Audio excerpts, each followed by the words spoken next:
Okay, so welcome back to the DeTank TV studio here at Tent London. Right now we've got Piet Hein Eek has joined us from Holland. He's in London just for a couple of days. Welcome, Piet. Hello. So Piet, tell us what you do. I'm a designer, and I started like 15 years ago, not only designing but also producing, manufacturing and distributing my own furniture with my partner, Max Fraser.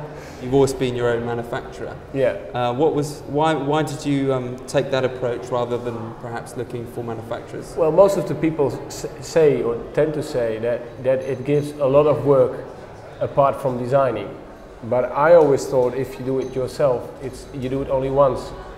You know, if you buy a machine after you have it, you have it. You know what to do with it.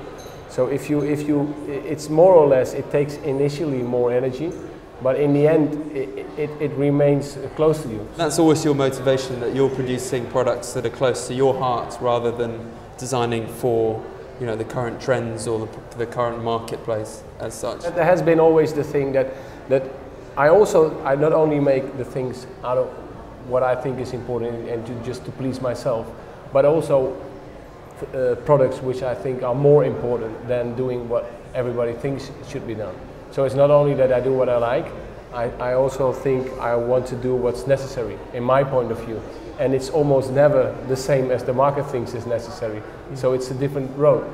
There's also a particular kind of sliver of your work that's sort of become known as the sort of Piet Hein Eek style, right? Which is the scrapwood collection. A lot of people know you for that. And that was one of the first things you designed. Did you ever think that it was going to kind of be as successful as it has been? Yeah, I thought so. But that's why I'm always very confident about what I'm doing. If you do something which you believe is necessary, because you know things are happening around in the world and you see this is more beautiful than what everybody asked me to do, it would be strange that after a while nobody would see that quality.